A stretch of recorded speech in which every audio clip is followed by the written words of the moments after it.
ಶ್ರೀಹರಿ,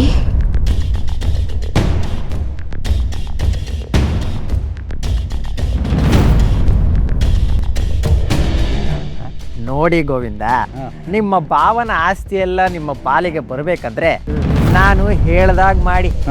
ಹೇಗಿದ್ರು ಅವರಪ್ಪ ಸಾಲದಲ್ಲಿದ್ದಾನೆ, ಅದನ್ನ ಹೇಳಿ ಅವನಿಗೆ ಒಪ್ಸಿ ಅವನು ಒಪ್ಕೊಂಡೇ ಒಪ್ಕೋತಾನೆ ಗೋವಿಂದ.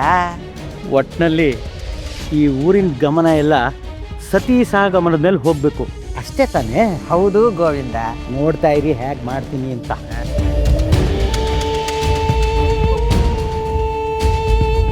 ನೋಡ್ರಪ್ಪ, ಊರಿನ ಹಿರಿಯರೇ, ನಮ್ಮ ಭಾವ ಈಗಲೂ ಆಗಲೂ ಅಂತ ಇದ್ದಾರೆ.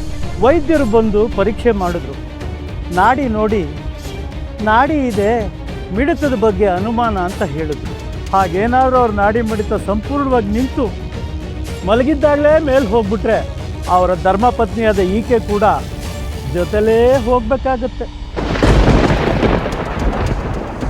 ಆವಾಗಲೇ ನಮ್ಮ ಭಾವನಿಗೆ ಆತ್ಮ ಆದಮೇಲೆ ಶಾಂತಿ ಸಿಕ್ಕೋದು.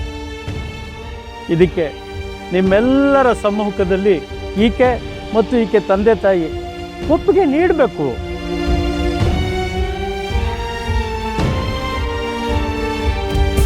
ಏನಮ್ಮ, ಒಪ್ಪಿಗೆ ಅಂತ ಹೇಳ್ಬಿಡಮ್ಮ.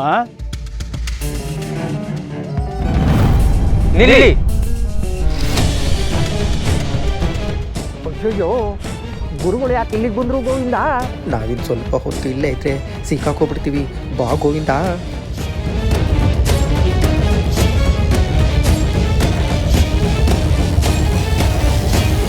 ಏನಿದು ಘೋರ? ಏನು ಮಾಡ್ತಾ ಇದ್ದೀರಾ ನೀವು? ಹೊಸದಾಗಿ ನಾವೇನೂ ಮಾಡ್ತಾ ಇಲ್ಲ ಗುರುಗಳೇ. ನಮ್ಮ ಭಾವ ಹೋಗೋ ಸ್ಥಿತಿನಲ್ಲಿದ್ದಾರೆ. ಅವ್ರೇನಾದರೂ ಹೋಗ್ಬಿಟ್ರೆ ಅವ್ರ ಜೊತೆ ಈಕೆ ಕೂಡ ಚಿತೆ ಏರ್ಬೇಕಾಗುತ್ತೆ ಅಂತ ಸಹಗಮನದ ಪದ್ಧತಿಯನ್ನ ಮನವರಿಕೆ ಮಾಡ್ತಾ ಇದ್ವಿ. ಸಹಗಮನದ ಉದ್ದೇಶವಾದರೂ ಗೊತ್ತೇ ನಿಮಗೆ?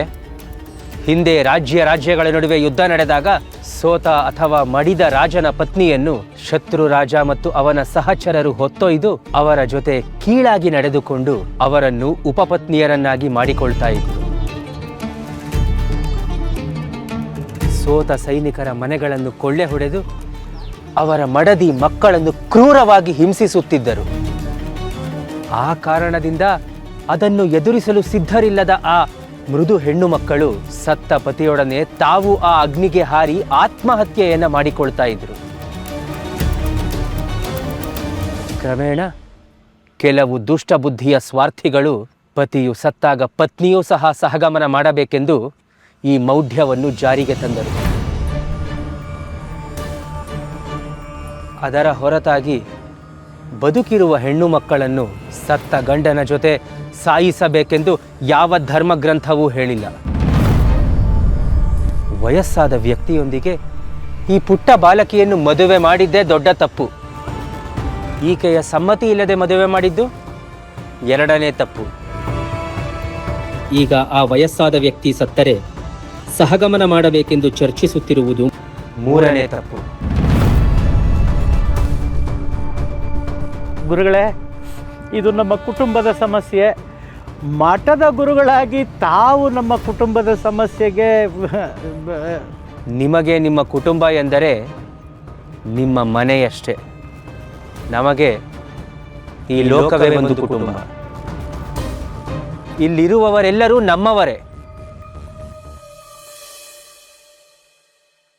ಯಾರು ಕಷ್ಟ ಎಂದು ಕರೆಯುತ್ತಾರೋ ಅವರ ಕಣ್ಣೀರನ್ನು ಒರೆಸಲು ಸದಾ ನಮ್ಮ ಕೈ ಸಿದ್ಧವಾಗಿರುತ್ತದೆ. ಅದನ್ನು ಬೇಡವೆಂದು ಹೇಳುವ ಹಕ್ಕು ಅಧಿಕಾರ ಯಾರಿಗೂ ಇಲ್ಲ.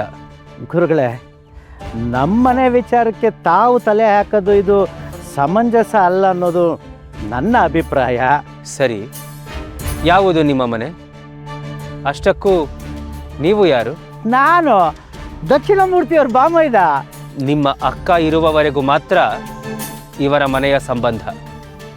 ಅವರು ಅಸುನೀಗಿದ ಮೇಲೆ ನಿಮ್ಮ ಅವರ ಸಂಬಂಧವು ಮುಗಿಯಿತು.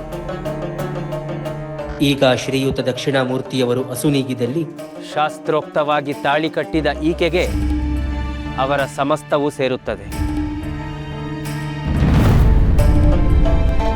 ಸಹಗಮನದ ನೆಪದಲ್ಲಿ ಅಮಾಯಕಿಯಾದ ಈಕೆಯನ್ನು ಕೊಂದು ಇವರ ಸಮಸ್ತ ಆಸ್ತಿಯನ್ನು ನೀವು ಅನುಭವಿಸಬೇಕು ಎಂದುಕೊಳ್ಳುತ್ತಿರುವುದು ಈ ಕೆಟ್ಟ ಉದ್ದೇಶ.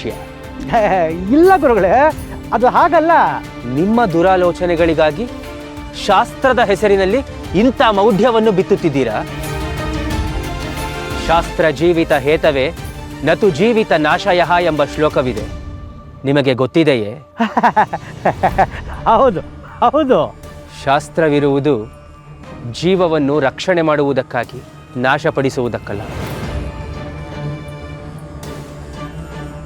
ಗುರುಗಳಿಗೆ ಪ್ರಣಾಮಗಳು. ಗುರುಗಳೇ, ಏನು ಸಮಸ್ಯೆ? ಸಹಗಮನದ ನೆಪದಲ್ಲಿ ನನ್ನ ಮಗಳನ್ನ ಜೀವಂತ ಸುಡೋ ಮಾತಾಡ್ತಿದ್ದಾರೆ ಸ್ವಾಮಿ.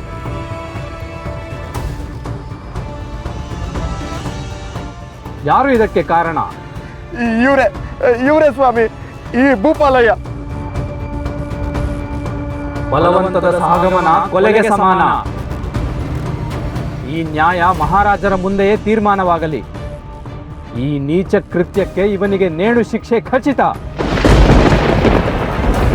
ಅಯ್ಯೋ ಬೇಡಿ, ಬೇಡಿ ಬೇಡಿ ಗುರುಗಳೇ, ನೀವೇ ಕಾಪಾಡಬೇಕು. ಗುರುಗಳೇ, ನೀವೇ ಕಾಪಾಡಬೇಕು. ಗುರುಗಳೇ, ಆಸ್ತಿ ಆಸೆಗೋಸ್ಕರ ಮಣ್ಣು ತಿನ್ನೋ ಕೆಲಸ ಮಾಡಿಬಿಟ್ಟೆ, ದಯವಿಟ್ಟು ಕ್ಷಮಿಸಿ ಗುರುಗಳೇ. ಗುರುಗಳೇ, ದಯವಿಟ್ಟು ಕ್ಷಮಿಸಿ ಗುರುಗಳೇ. ನೀವು ಕ್ಷಮೆಗೆ ಅರ್ಹರಲ್ಲ, ಶಿಕ್ಷೆಗೆ ಅರ್ಹರು.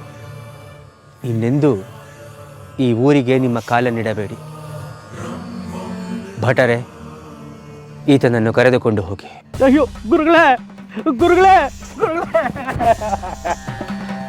ಬೇಕಿದ್ದೋ ಬೇಡದೆಯೋ ಆತನನ್ನು ಮದುವೆ ಆಗಿರುವುದರಿಂದ ಆತನ ಸಮಸ್ತ ಆಸ್ತಿಯು ಮುಂದೆ ನಿಮಗೆ ಸೇರುತ್ತದೆ. ಇನ್ನು ಮುಂದೆ ನಿಮ್ಮ ಇಚ್ಛೆಯಂತಿರಬಹುದು. ಗುರುಗಳೇ, ನನಗೆ ಹಣ ಆಸ್ತಿ ಯಾವುದ್ರ ಮೇಲೂ ಮೋಹ ಇಲ್ಲ. ನೀವು ಅನುಮತಿ ನೀಡಿದ್ರೆ ಮಠದಲ್ಲೇ ಇದ್ಕೊಂಡು ದೇವ್ರ ಸೇವೆ ಮಾಡ್ತಾ ಕಾಲ ಕಳಿತೀನಿ. ದಯಮಾಡಿ ಅನುಗ್ರಹಿಸಬೇಕು. ಬೇಡ ಮಗಳೇ, ಬೇಡ. ಬೇಡ ಮಗಳೇ, ಬೇಡ. ನನ್ನ ಈ ಬಡತನನೇ ನಿನ್ನ ಈ ದುರ್ಗತಿಗೆ ಕಾರಣ ಆಯ್ತು. ದಯಮಾಡಿ ನಮ್ಮಿಂದ ದೂರ ಹೋಗ್ಬೇಡ. ಅಪ್ಪಯ್ಯ, ನಿಮ್ಮ ಮೇಲೆ ನನಗೆ ಯಾವ ಕೋಪನೂ ಇಲ್ಲ. ನೀವೆಂಥ ಕಷ್ಟ ಪರಿಸ್ಥಿತಿಯಲ್ಲಿ ಇದ್ರಿ ಅಂತನೂ ನನಗೆ ಗೊತ್ತಿದೆ. ಬಡತನ ಅನ್ನೋದು ಮನುಷ್ಯನಿಗೆ ಒಂದು ಶಾಪ. ಗುರುಗಳ ಕರುಣೆಯಿಂದ ನನ್ನ ಶಾಪ ವಿಮೋಚನೆಯಾಗಿದೆ. ದಾನ ಧರ್ಮಾದಿಗಳನ್ನ ಮಾಡ್ತಾ ಎಲ್ಲ ಆಸ್ತಿಯನ್ನು ನೀವೇ ಅನುಭವಿಸಿ.